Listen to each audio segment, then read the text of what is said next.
40 বিঘা জমি, 3টা বেটা, মোট সম্পত্তি 3 বেটা লিখে দিয়ে বিদিক করছে, মা তোর জন্য খালি দোয়া, মা তুই 5 বিঘা পাবো, মা তো কেন 8.5 শতক দেবো, মা কয় শতক? 8.5 শতক। ওই পাগলি মহিলা ওই বোঝেনি, অশিক্ষিত বিটি কথা, আব্বা আপনার কিচ্ছু চাই না, খালি দোয়া করবেন। ওই কথা আমি এটাই তো শুনবার চাচ্ছি।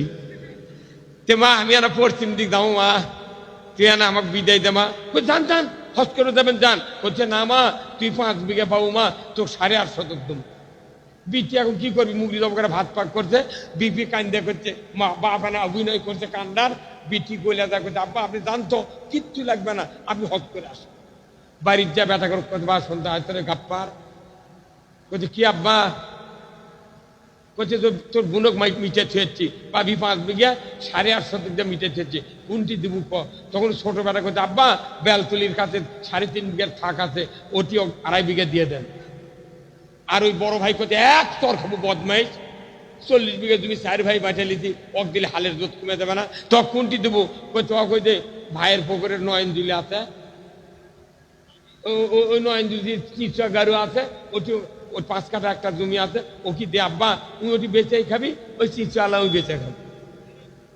কিন্তু 50 বছর বিটির বয়স হয়ে গেছে, বিয়ে হয় ছোলফোল হয়ে গেছে, জমি দেয় না, খালি স্বামী কয় ব্যাসরে ব্যাসরে।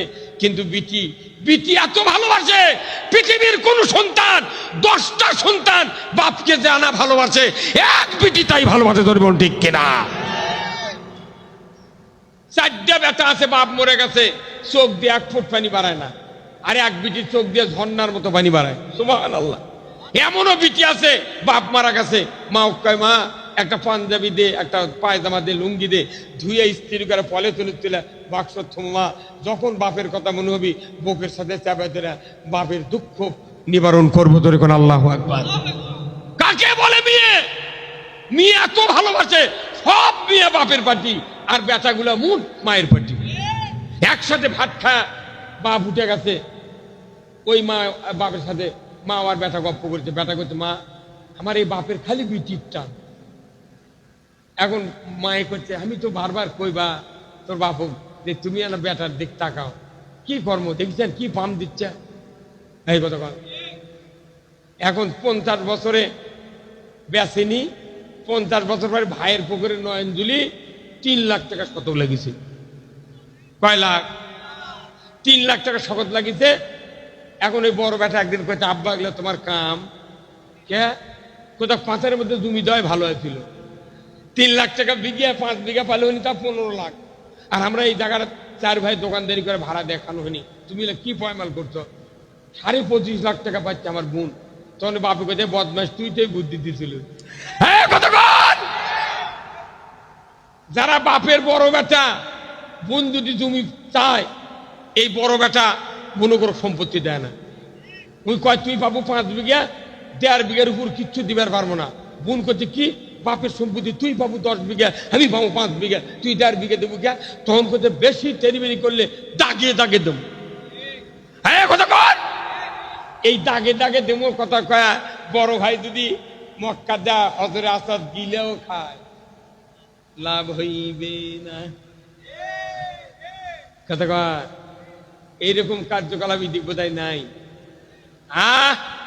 আহারে, আপনার ওই কন্যা সন্তান আপনার জন্য জীবন উৎসর্গ করে, যদি বাপের জ্বর হয় মায়ের কাছে বারবার মোবাইল করে, মা আব্বার জ্বর সারিছে, মা পানি দিয়ে দিছো, মা আব্বা কিছু খাচ্ছে, এই কথা কয় কিনা? দিনে 12 বার ফোন করে বিটিয়া, আল্লাহু আকবার। এরকম বিটি তাদের আছে, তারা এই কথা শুনে বুঝতে পারছে হুজুরে কি দেখা কথা করছে, কথা কোন দেখা। আর ওটি বেটা 4টা বেটা বাড়ি ঘুরছে, বাপের জ্বর হয় ঘরের মধ্যে কাকাচ্ছে, মায়ে করছে কেবা তোরা না ওষুধ দেয় না, দেখবো না তোর বাপ কি অবস্থা। তখন বেটা দরজার যা ভুল কি দিতে লাখত কাপড় দিয়ে করছে, মা আব্বা ক্যাঙ্কা। কি করছে? মা আব্বা ক্যাঙ্কা। আরে তুই কাক ভেউ লেগে দিল মানা কথা কন। জীবন যৌবন শেষ করলাম ছেলেদের পেছনে, কিন্তু মেয়েকে আমরা কোন রকমের সঠিক হক দিতে পারি না। আল্লাহ তাআলা কোরআনের বলছেন হকদারের হক দিতে হবে, জরিবন ঠিক কিনা? আমার ভাইয়েরা, এই কথা এই জন্যই বললাম যে নারী জাতির এত দাম, নারী জাতিকে আল্লাহ তাআলা এমন সম্মানিত করেছেন। নারী এত এত দামি সম্প্রদায়। আমার রাসূল বলছেন আল জান্নাতু তাহতা আকদামিনা উম্মাহাতিকুম, মায়ের পায়ের তলে জান্নাত। ধরে বলুন ঠিক কিনা?